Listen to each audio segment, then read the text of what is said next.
Getting ultralight gear will save you a lot of weight, but unfortunately it will also cost a pretty penny. That's why in this video we're doing the opposite of that.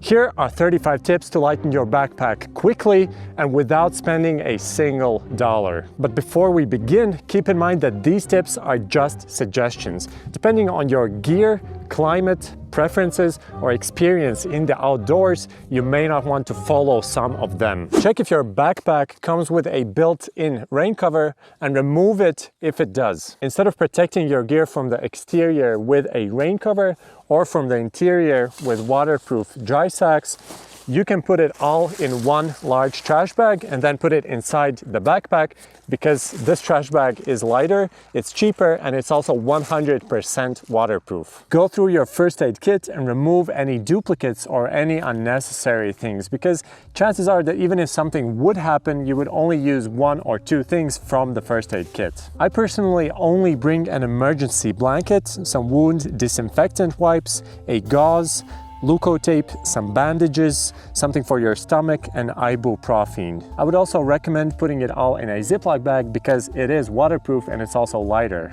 Instead of bringing a sun cap for hiking during the day and a beanie for the cold evenings, bring only the sun cap. That's because if you're bringing a dawn jacket and a rain jacket, if you put on the hood, it's pretty much as warm as the beanie, so there's really no need to bring the extra beanie. Utilize rain jackets even if it isn't going to be raining, because rain jackets actually block most of the incoming wind, which in turn keeps you warm even when wearing only a few layers underneath it. You'd have to experiment with this yourself before setting out on the hike, but for example, for me personally, if I'm wearing a dawn jacket underneath a rain jacket, I really don't need to bring another fleece to wear in the evenings unless it's going to be below freezing during the night. If you'll be building a fire, then bringing a small saw is a way better choice than bringing a hatchet, because it's smaller, it's also lighter, it's easier to work with, and also you can gather firewood much quicker with a small saw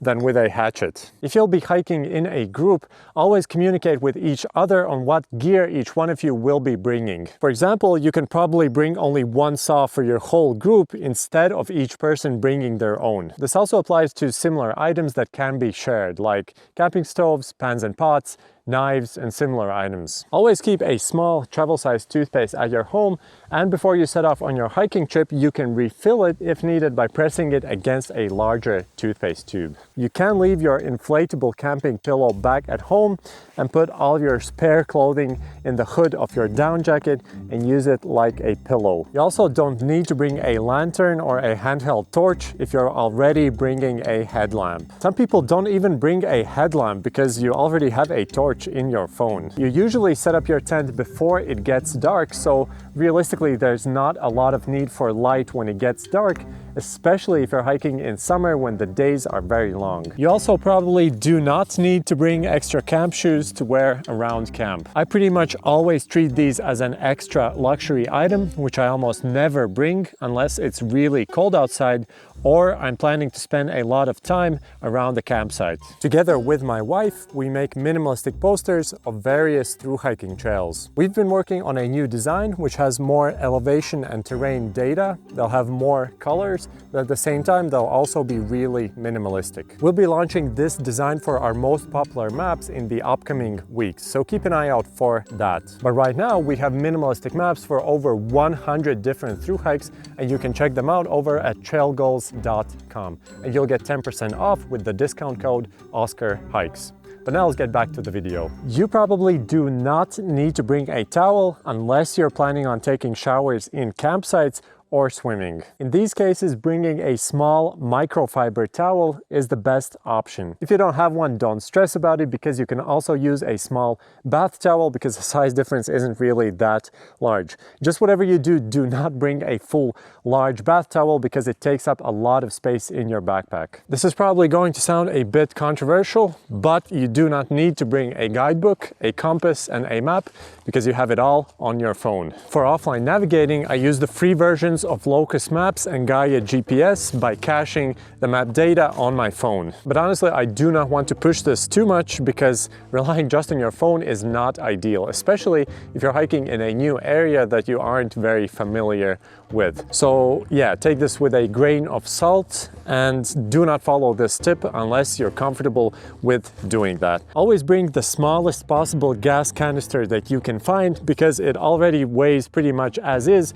and the larger ones will just add a lot of needless weight. When I've gotten about 10 uses on this thing and I can start to feel that it is starting to become pretty light, I usually set it aside to use up on my car camping trips. When hiking in summer, instead of bringing pants to wear for the colder evenings and shorts to wear during the day, bring a pair of shorts and a pair of long johns to wear underneath the shorts. They're lighter than hiking pants, they're warmer, they're more comfortable to sleep in, and also if you wear them underneath shorts, in my opinion, they also don't look too bad. The only downside is that if you want to put them on quickly, you first have to take off your shorts, then put on the long johns, then the shorts back again, which can be a bit frustrating. For quick overnight trips where you know that you'll be making a fire, or you know that there will be a fireplace at the campsite, you don't need to bring a pan to cook your food because you can already pre-wrap meats, fish, potatoes, and similar foods in aluminum foil and cook them directly in the fire. Instead of bringing a dedicated camping chair, bring a small sit pad. You can just cut off a small section from an old foam mat and you're pretty much good to go. Do not bring a full roll of toilet paper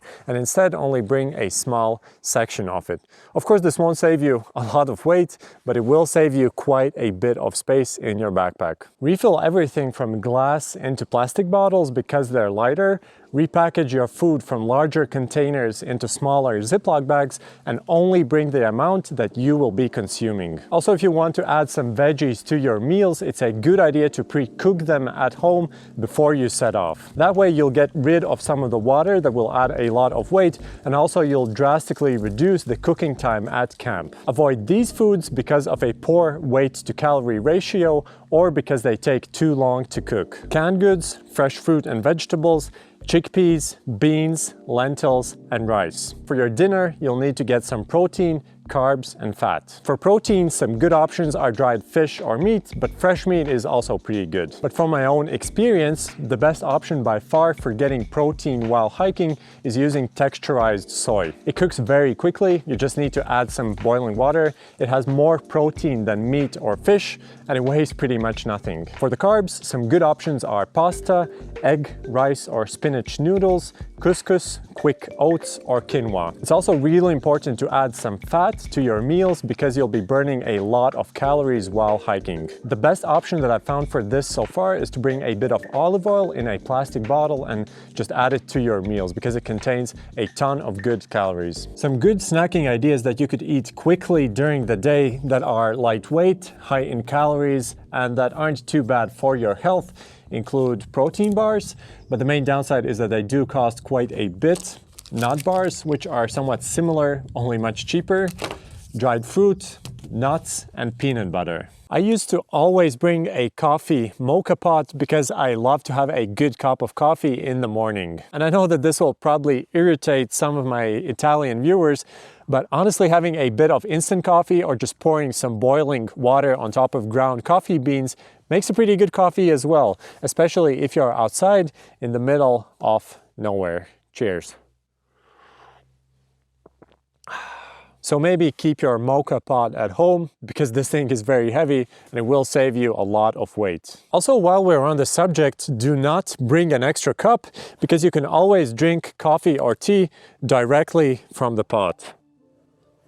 A thermos is a really nice extra to have, especially on very cold and rainy days, but it weighs a lot. If you're bringing a camping stove, then there's really no need to bring a thermos as well because you can just boil your water here. Do not store your water in metal or plastic Nalgene water bottles. Instead, use regular grocery store water bottles because they're lighter, they're readily available pretty much everywhere, and you can replace them very easily if needed. Make it a habit to always check all of the pockets on your backpack before setting off, because a lot of times you'll find a lot of weird stuff in there, like a cool rock that you found on your previous trip, or some trash from your previous hike. On shorter hiking trips, maybe 1, 2, 3 nights, you really don't need to bring repair gear and extra cords. If you do need quick repairs on the spot, for example, you tear your down jacket, you can do that quickly with a bit of duct tape wrapped around your lighter, or you can fix it properly with repair gear when you return home. Do you really need to hike in big hiking boots? Because on most trails, hiking in trail runners is a better choice because they're lighter, which means that on every step that you take, you have to carry less weight, which allows you to walk more and carry more stuff in your backpack. I would even argue that on very simple and flat trails, hiking in regular running shoes or even Converse sneakers would be a better choice than hiking in big and heavy hiking boots. Keep all of the sacks for your sleeping bag, your sleeping pad, your tent, and your pillow back at home because they aren't really needed and they do add up. Also, these items pack more efficiently, meaning they take up less space when they're squished down at the bottom of the pack. Lighten your keys and your wallet. There's no need to buy a new wallet, you can just use a small Ziploc bag for this exact purpose. Honestly, I often forget to do this myself, so I end up carrying this big thing in my pocket. Instead of bringing a large knife, bring a small pocket knife or no knife at all. The only real instance where you might need a knife like this or something larger is if you're fishing, hunting, you're into bushcraft or something like that. Or if you're watching too much of Cal Hates Hiking and now you're pretty much paranoid of going out into the woods. Bring only 2 pairs of hiking socks, one to wear during the day and one to wear during the night. If you need to wash one of them, you can tie them to your backpack and they will dry out as you're hiking. How many toiletries do you really need on your backpacking trip? I personally only bring toothpaste, although a smaller tube than this, some lip balm, sunscreen, and a bit of hand sanitizer. On longer hikes, I'll also bring some eco-friendly soap that I can use to wash my dishes, my clothing, and myself. And also on some occasions, I'll bring a bit of bug spray. Some toiletries that you probably don't need are deodorant, shampoo, and for the girls, makeup and dry shampoo. Most of them are liquids, so they take up quite a bit of weight and space in your backpack, and you can probably live without them just for a few days while you're out hiking here in the nature. Optimize the placement of items inside your backpack so that it feels lighter and it causes less shoulder pain. Do not attach anything heavy to the exterior of the pack, especially here on the top. You can attach something lightweight to the bottom of the pack like a foam sleeping mat because it won't do much harm to your shoulders. Also put all of the heaviest items towards the center of the pack and closer to your bag instead of here on the top. The more heavy stuff that you put here on the top or towards the outside of the backpack, the more it will pull away from your shoulders and cause more shoulder pain. Use a fanny pack to organize some of the quick grab items because it will remove some weight from the backpack and move it over here to the front. Another bonus is that it just provides much quicker access to some of the items that you may need quickly, like your phone, wallet, some snacks, a camera maybe, and something like that. In one of my recent videos, somebody pointed out that I shouldn't call this thing a fanny pack because fanny has a quite different meaning in the UK, I believe, but well, I'm not from the UK and we call them that here, so fanny pack, fanny pack, fanny pack, fanny pack, fanny pack. If you know of any other tips that allow you to save some weight or space in your backpack for free, please share them down in the video comments to help out other people. Thank you for watching and I'll see you in one of my next videos. Bye!